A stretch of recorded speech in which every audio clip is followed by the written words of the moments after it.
So we're going to be in Genesis 12, 1 through 9. Oh, we're waiting for everybody.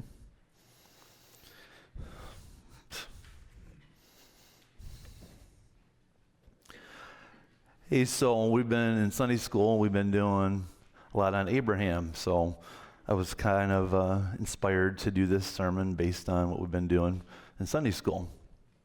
So everybody knows what a curse and a blessing is. So just to make this simple, give a really quick definition, not the dictionary definition. A curse is a bad thing that would happen to you, and a blessing would be a good thing that would happen to you. Okay? Keep that in mind as we read Genesis 12, 1 through 9.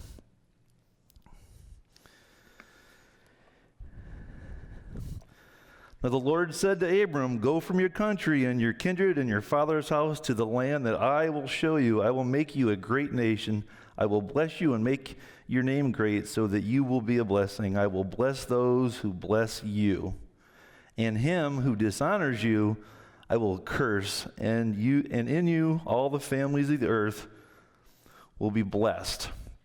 So Abram went as the Lord had told him, and Lot went with him. Abram was 75 years old when he departed from Haran. And Abram took Sarai, his wife, and Lot, his brother's son, and all their possessions that they had gathered, and the people that they had acquired in Haran. And they set out to go to the land of Canaan. When they came to the land of Canaan,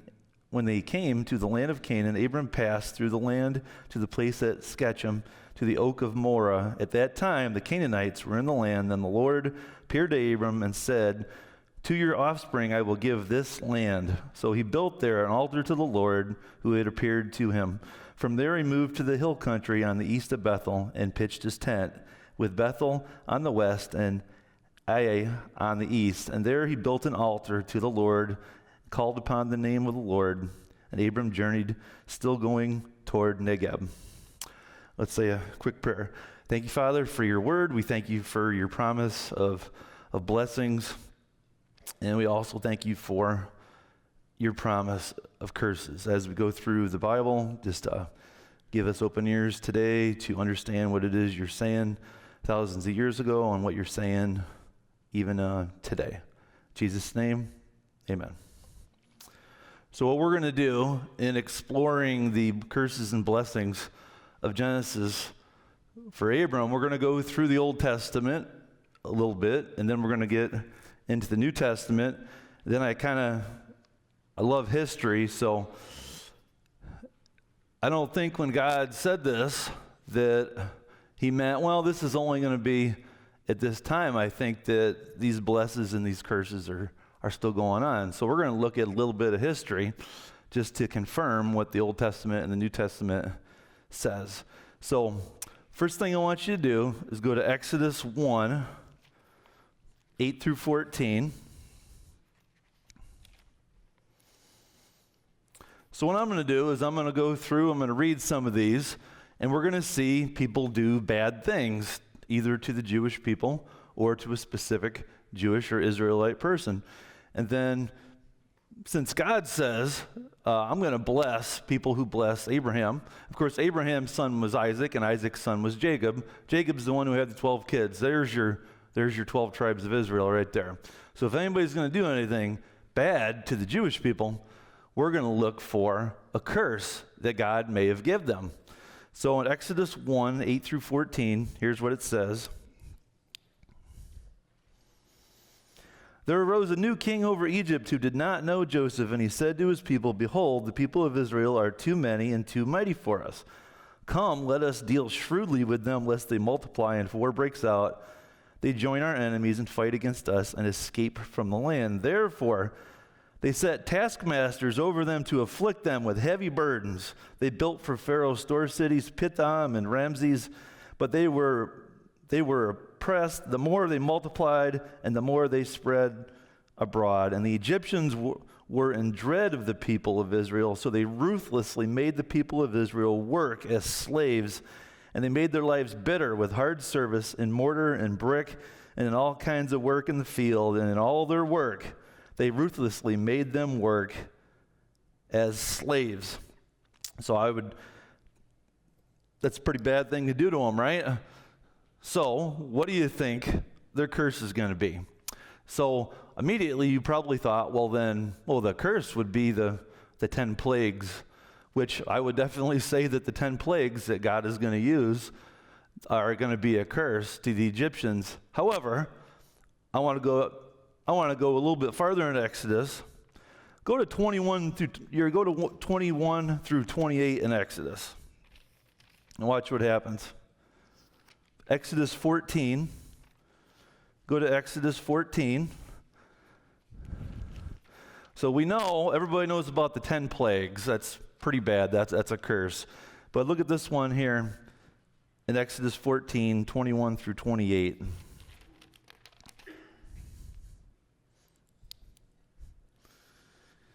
This thing rocks back and forth.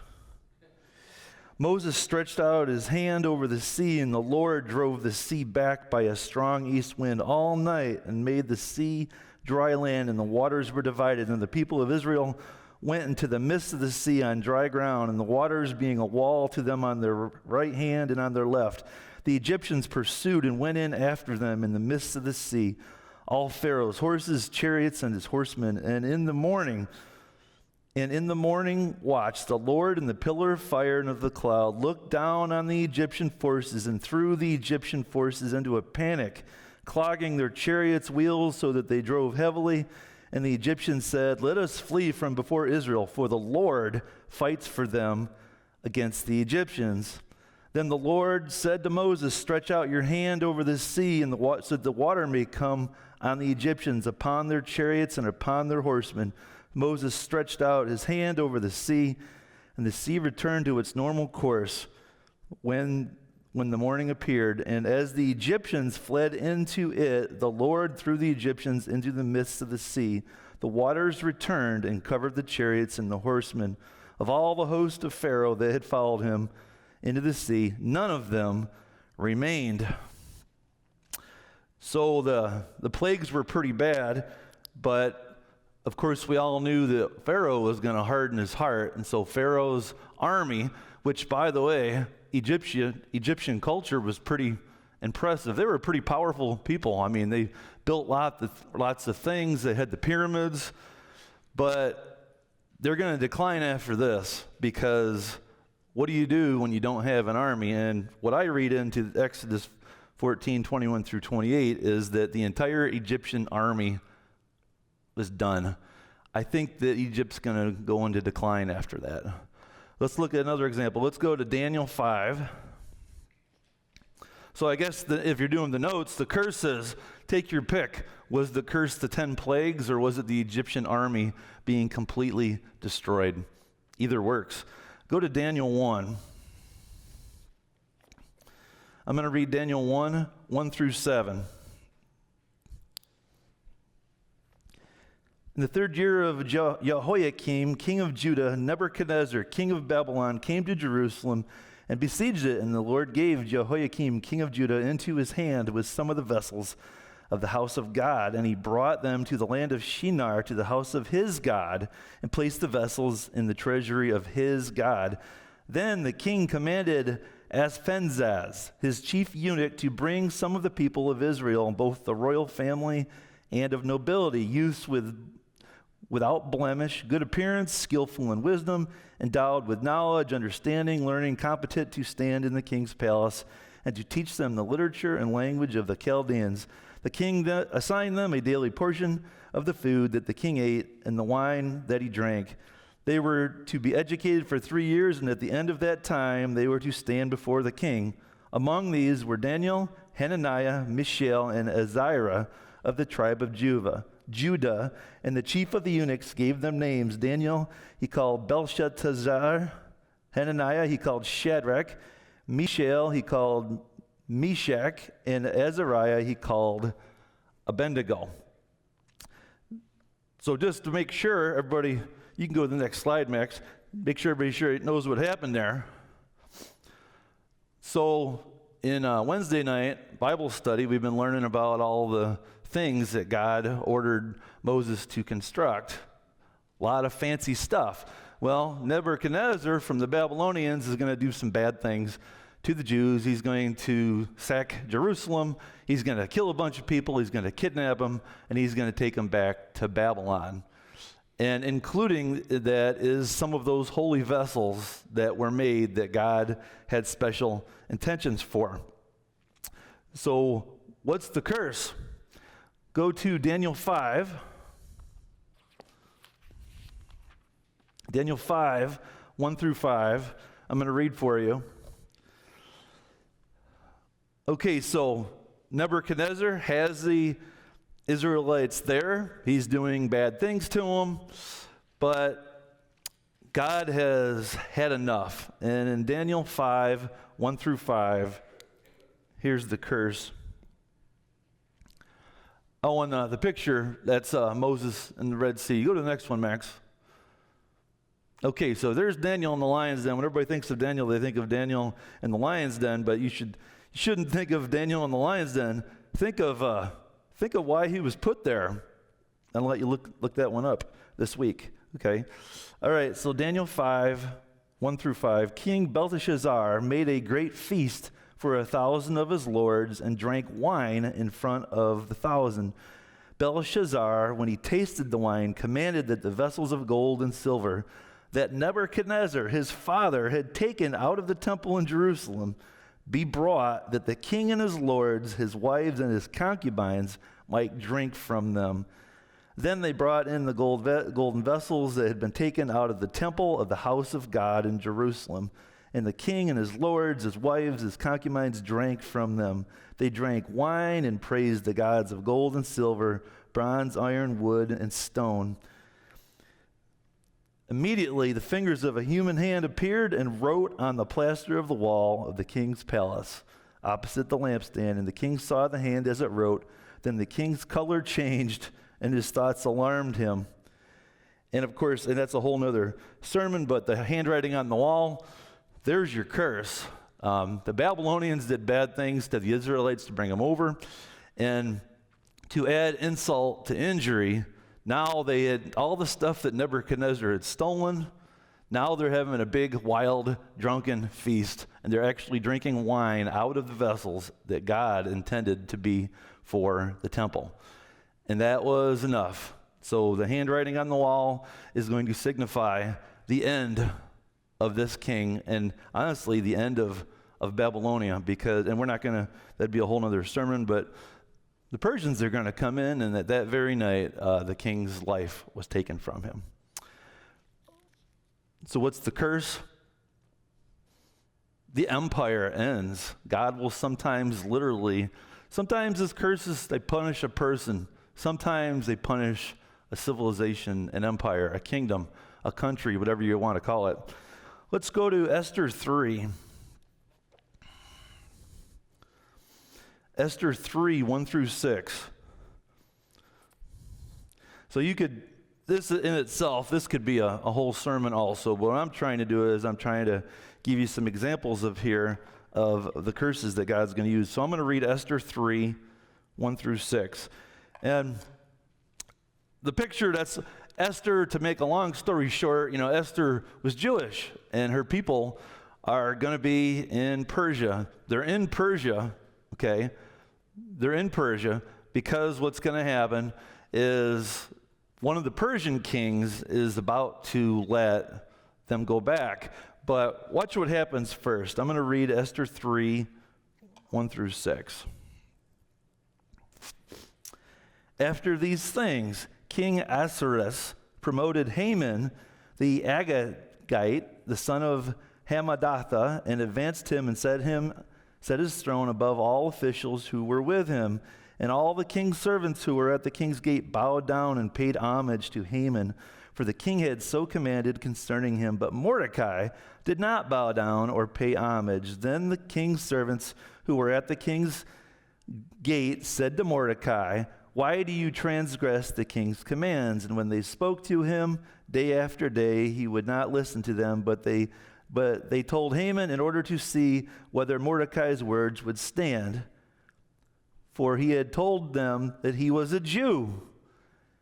And when Haman saw that Mordecai did not bow down or pay homage to him, Haman was filled with fury, but he disdained to lay his hands on Mordecai alone. So as they made known to him the people of Mordecai, Haman sought to destroy all the Jews, the people of Mordecai, throughout the whole kingdom of Ahasuerus. Forgive my butchering of pronunciations. So the Persians aren't really persecuting the Jews kind of like the Babylonians were. I mean, they are a little bit, but this specific person here, Haman, is going to be the object of the curse here. So go to Esther 7. For the curse, go to Esther 7. I'm going to read Esther 7, 7 through 10. Esther 7, 7 through 10. And the king rose in his wrath from the wine drinking and went into the palace garden, but Haman stayed to beg for his life from Queen Esther. For he saw that harm was determined against him by the king, and the king returned from the palace garden to the place where they were drinking wine, as Haman was falling off on the couch where Esther was. And the king said, "Will he even assault the queen in my presence in my own house?" As the word left the mouth of the king, they covered Haman's face. The Harbonah, one of the eunuchs in attendance on the king, said, "Moreover, the gallows that Haman has prepared for Mordecai, whose word saved the king, is standing at Haman's house, 50 cubits high." And the king said, "Hang him on that." So they hanged Haman on the gallows that he had prepared for Mordecai. Then the wrath of the king abated. So Haman had made the gallows to kill Mordecai. And in fact, if you saw what we just read, he wants to kill all the Jews. And God is not done with the Persians at this time in history. But it looks like God is done with Haman. So the curse would be Haman's going to get hung on the gallows that he had intended for Mordecai. So let's try some So there's a few Old Testament examples of people who did bad things to the Jewish people. Let's try a couple in the New Testament. Let's go to Matthew 2.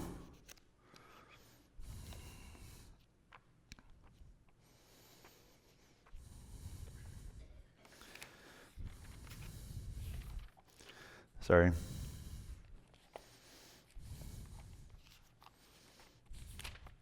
Hey, now before we do this, I need to give a definition, because in the next couple of verses here, we're going to talk about a couple guys named Herod. So there's two Herods, okay? You got the Herod who was in charge when Jesus was born, who is a different Herod than the Herod when Jesus was on trial. So the two Herods you're going to hear about here are father and son, two different Herods, okay? I'm going to read Matthew 2, 1 through 5.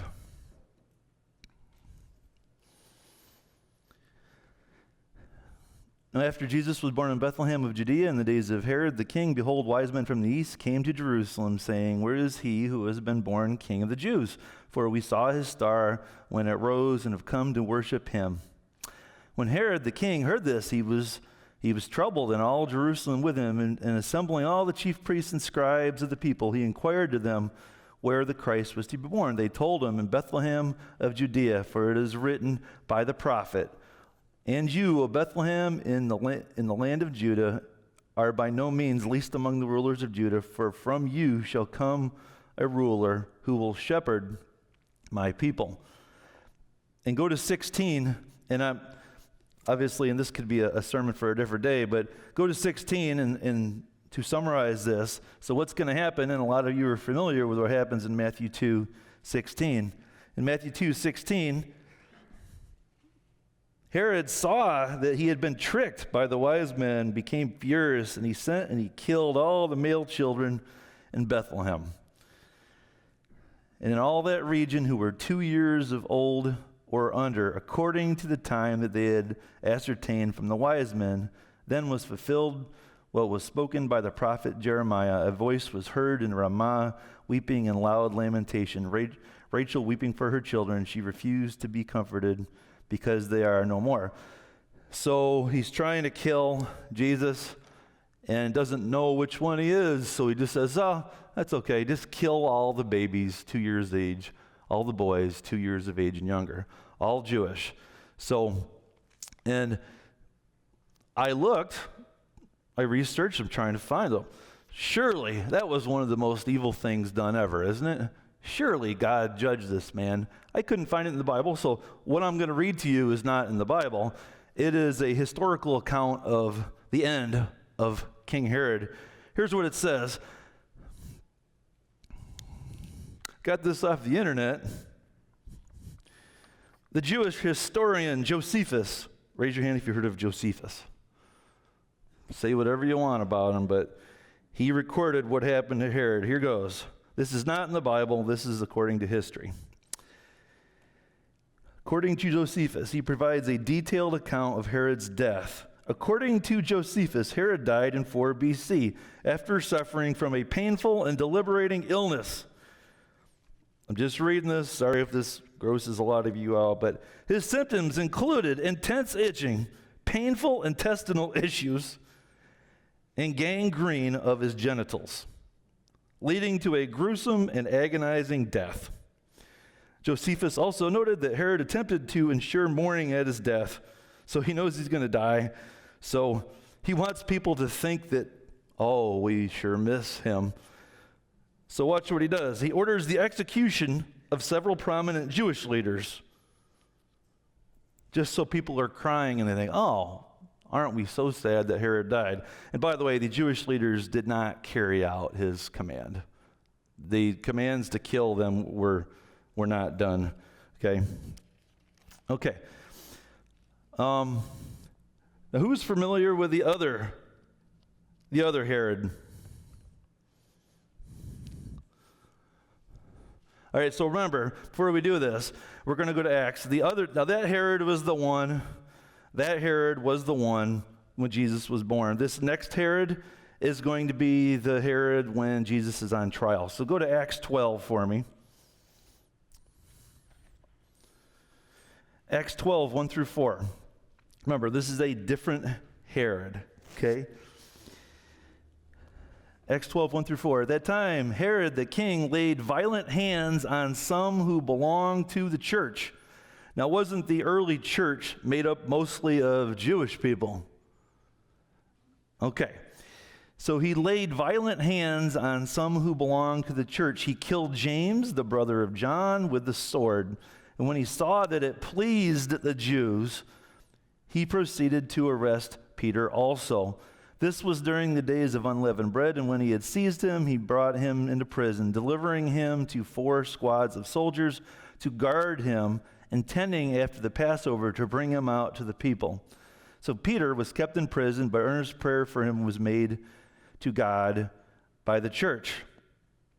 And so this is kind of confusing because we all know that the Romans were the ones who did the crucifixion of Jesus, but the Jewish people were the ones who told the Romans do this. Herod was not really Roman. He was kind of Jewish. He was kind of half Jewish, so to speak. He had a little bit of Jewish blood in him. But in this case, you have a guy that has a little bit of Jewish blood persecuting a bunch of other people who are Jewish. So, well, anyways, history also records, and you might remember this. But Herod had 2 sons murdered. Also, you remember when John the Baptist had his head chopped off? This is the guy. So Herod had 2 of his sons murdered, and John the Baptist's head cut off, and he divorced his wife. And it was interesting as I was researching this a little bit, I was looking for a really interesting what happened to him. Give me an example of him being cursed, and it wasn't in the Bible. In fact, even when I checked, all over the place, what happened to this other Herod? Right after this specific story, after he divorces from his wife, after he had murdered his 2 sons, and then, after the story of John the Baptist's head being brought in on a platter, all that, he disappears from the history books. Gee, I wonder what happened to him. So, okay. So there's some examples in the Old Testament and the New Testament of God's curses. Okay? So what we're going to do now is I've put some things in history here. And some of these things in history, I'm going to give you a really quick. Max, you can move on to the next slide there. That's supposed to be the Star of Bethlehem. Of course, that would have been Herod. Herod is the one who had the Jewish boys murdered. Next one. There's Romans right there. Now, you might be wondering, I know you were probably expecting me to say, well, the Romans were the ones who did the crucifixion. What about the Romans? How come God is not judging the Romans, right? Because the Romans were pretty evil in history, right? They're the ones that were famous for the persecution of Christians and other things. I think the reason that we don't see Roman judgment quite yet is because God knows in 70 AD, the Romans are going to destroy Israel, and that's a fulfillment of prophecy. You know, Jesus said not one stone will be left on top of another. But God also, at the same time, God is very good at multitasking, okay? At the same time, God knows that the Roman Empire at that time was a very large empire, and as horrible as the Romans were, they were very good at building roads. And God knows as his church is expanding, God's going to keep the Romans around long enough just to kind of let the gospel spread around. And then once in history, once there's been sufficient time, in 476 AD, the Roman Empire in the West is going to collapse. At that time, the church had been given adequate time. Rome's curse came, but it kind of came at a later date because God was using them. So the Romans in history, God kept them around. If you're taking the notes, God, you can go to the next slide, Max. God kept them around because he was using them. All right, now, that's a picture of the Crusaders. I mean, they're kind of famous in Western history.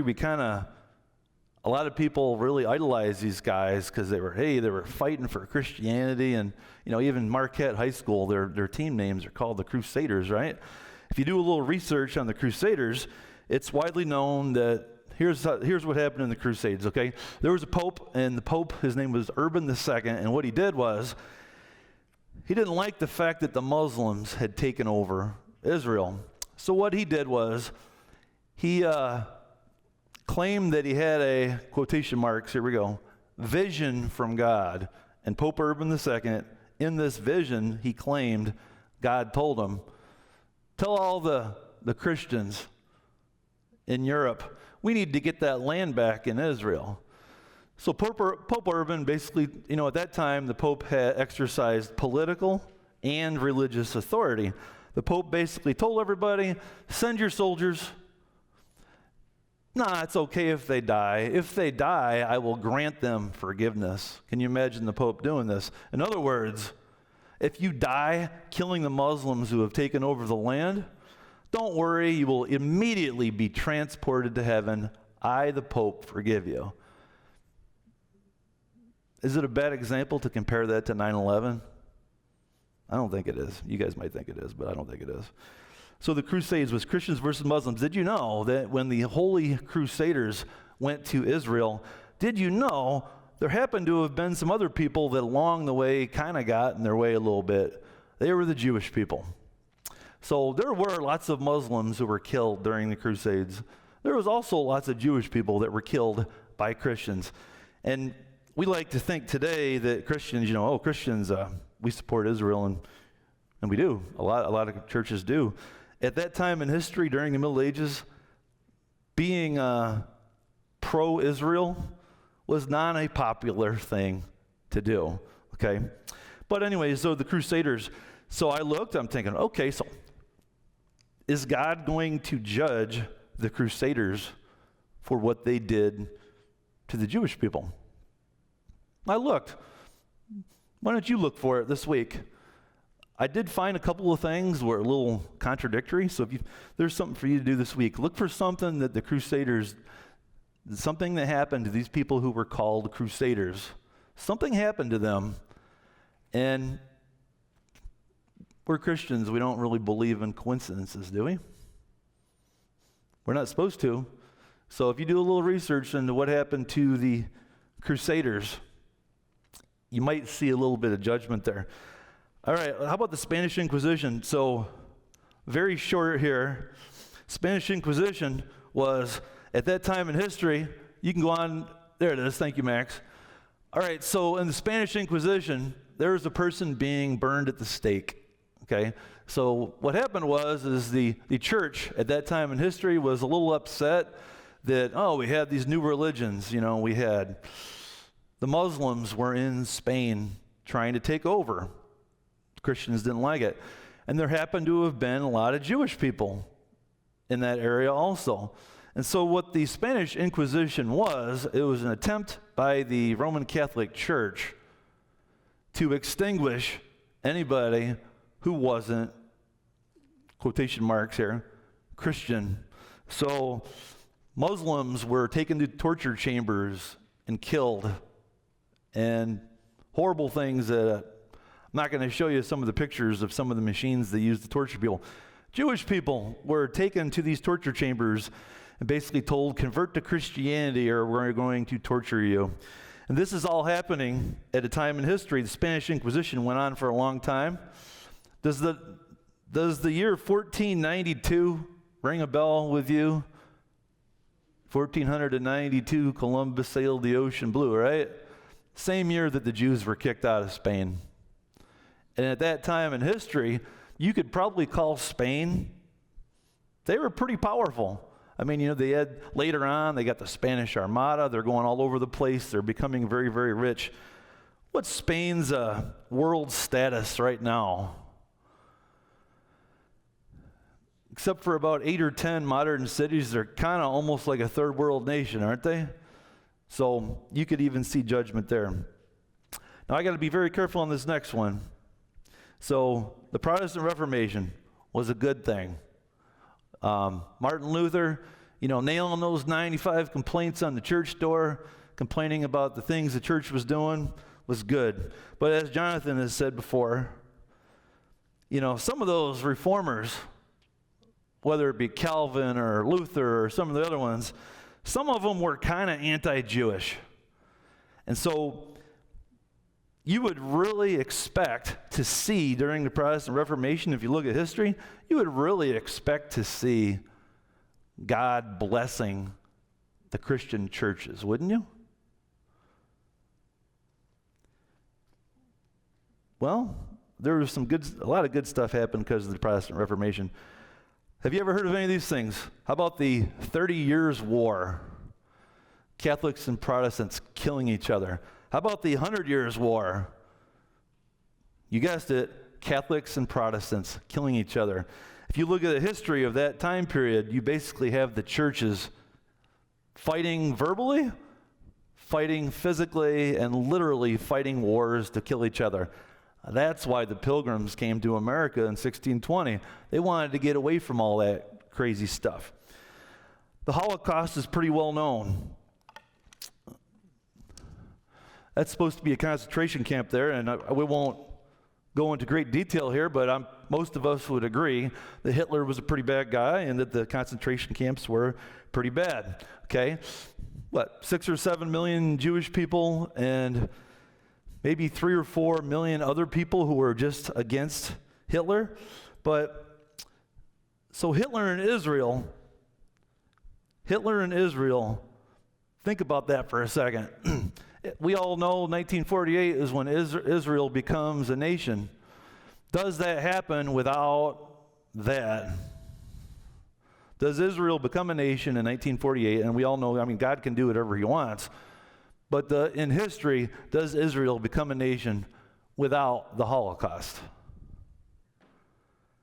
I don't think so. I think that Israel becoming a nation was a result of the Holocaust. Hitler wasn't the first person who tried to exterminate the Jewish people. And the people who were around at that time recognized, hey, maybe we should give Israel their own land so everybody stops picking on them. And I know that's an oversimplified version of it, but that's kind of what happened. So go to the birth of Israel. All right, so there's the Star of David, which is still on the flag of Israel. And I know you got different parties saying, oh, well, this Star of David is not really biblical and all that. But let's face it, it's a symbol of Israel, okay? So if you have the birth of Israel in 1948, you would expect that countries that supported Israel would be blessed at that time, would you not? I think I would expect countries that helped Israel get their land, I would expect them to be blessed by God. So the United States was the first country.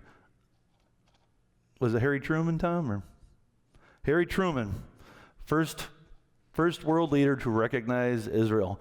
What is considered to be America's glory days, so to speak? After World War II, from the end of World War II to probably the beginning part of the 60s, that's considered to be an era of just huge economic opportunity in America.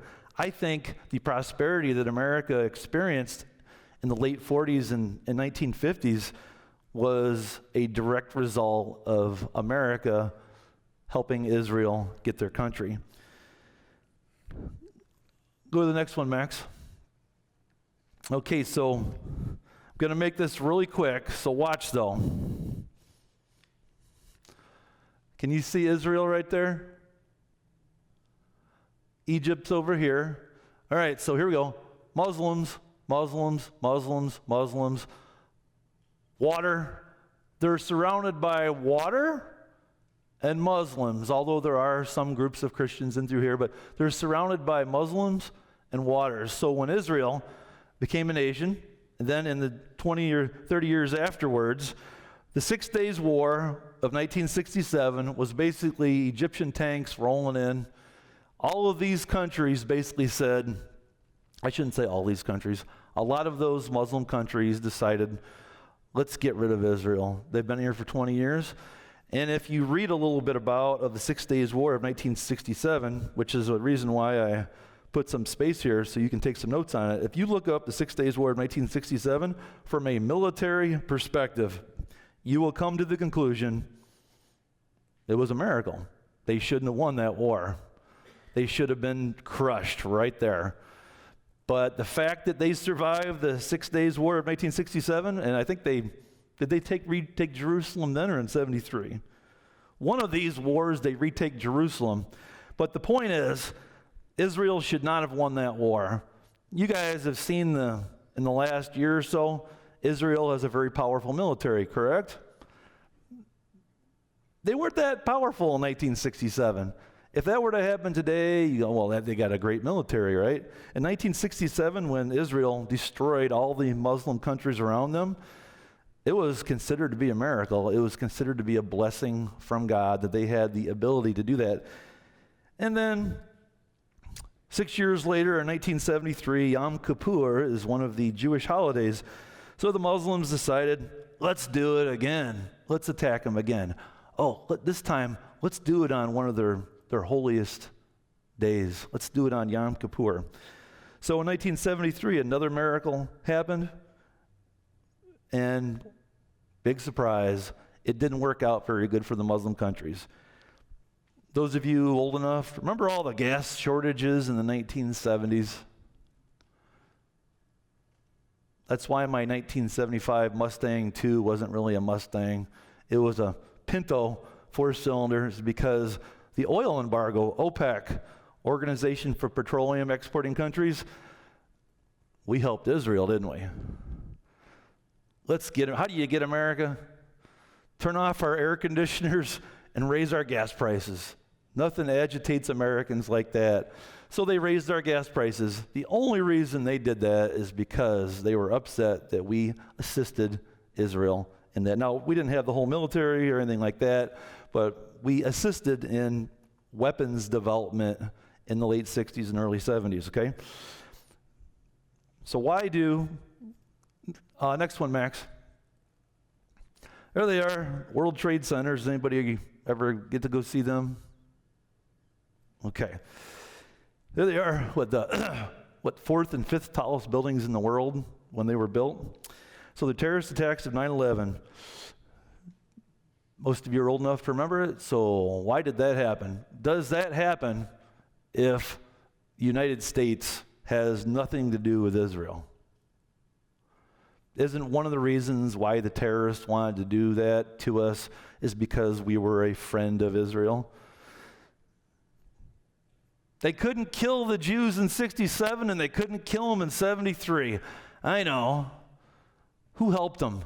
The Americans. They call us the big devil, right? America's the big devil and Israel's the little devil. I know. We couldn't beat them in a war in 67 and we couldn't beat them in a war in 73. Let's go after America. America supports Israel, right? So those terrorist attacks on 9/11, 2001, those Muslims thought that when those airplanes crashed into the World Trade Centers, and in the cockpit recorders, they got them saying, Allah Akbar, God is great. They thought that they were going to be immediately transported to heaven because they were killing the big devil, which they called America. But I think that our support of Israel, which is a very good thing, is obviously part of that. Some people have tried to say, well, 9/11 was a judgment. Maybe it was. I don't have the ability or knowledge to say whether it was a judgment or not, but I do know that those Muslims who attacked us on 9/11, 2001, I do know that they're doing that because we support Israel. Next one, Max. All right, update. So 2000, how many of you know what happened in October of 2023?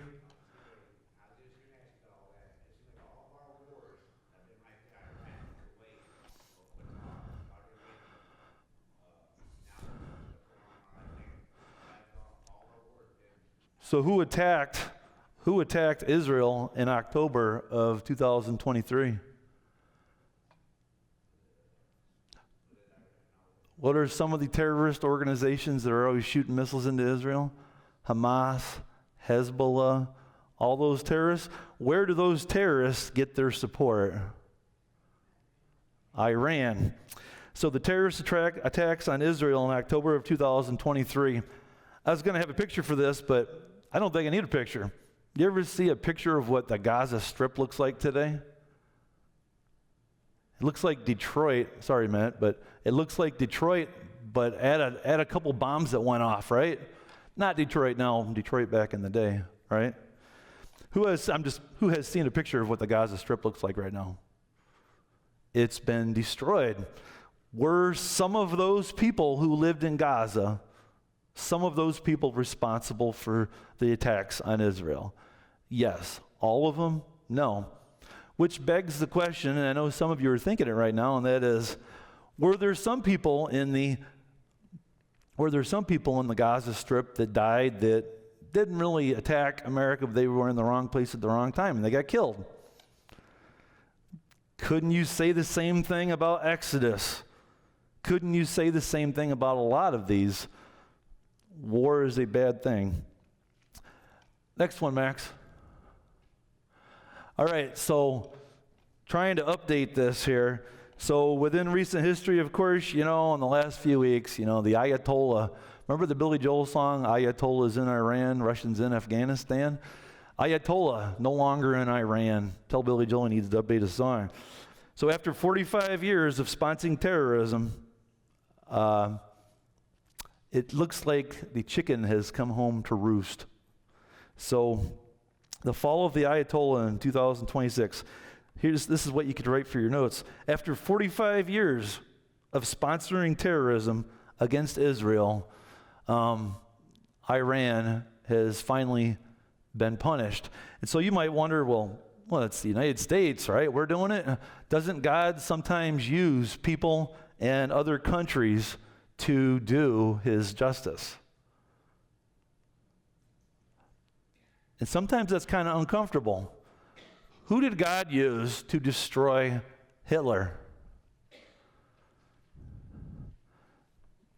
Well, it was us. It was the communists, too. Actually, communists probably deserve more credit than we do. The evil communists were helping part of God's plan in Europe. Yeah, God can use whoever he wants. Persians that God used to discipline Babylonia weren't exactly model citizens, okay? God can use whoever he wants. God could use the Girl Scouts if he wanted to. He could use the Boy Scouts. He can use anybody he wants. There you go. Somebody get on the phone with the Girl Scouts. Tell them they're going to start helping out. All right. So, next one, Max. Yeah, you get good. All right, so I'm going to try to wrap all of this up, okay? We've looked at a lot of scripture, and if you had another half an hour, you could go into it more, but I just want to remind people that all throughout history, the enemy, Satan, the devil, he's been trying to thwart God's plan all along. So whenever you see somebody, whether it's Pharaoh trying to kill the little babies, or Herod trying to kill the little babies, or Haman trying to hang Mordecai and kill all the Jews, or whenever that happens, even Hitler trying to kill all the Jewish people, it's the people. People are evil, but Satan's behind that. And we had an interesting discussion. It was either in our Sunday school or in our Bible study on Wednesdays, and we talked about, Satan has a throne, right? There are certain points in the Bible that tells you where his throne is. Where is his throne today? Or maybe, like people had said during our discussion, he's going all over the place. He's going all over the world. I'm suggesting that maybe he has a throne today too somewhere. And so that's why you pay attention to the news. Israel's going to be in the news a lot. And just like Mike said on Wednesday, it's interesting when you get home and you turn on the news and you see what's going on.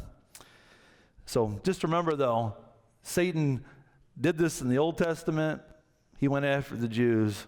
He did it in history, okay? And by the way, he goes after Christians too, because, like I said, my belief is that one of the reasons why we were attacked on 9/11 is because we supported Israel.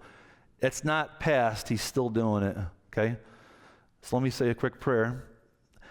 Just thank you for Genesis, Father. Thank you for the blessings for people who support Israel. Thank you for the curses for people who don't support Israel. Thank you for your history in the Bible. And we just thank you for the ability to study this, give us wisdom. We don't want to always be on the winning side, Father. We want to be on your side, whatever side that is, Father, and just give us the discernment to pick the right side, and just thank you for everything. In Jesus' name, amen.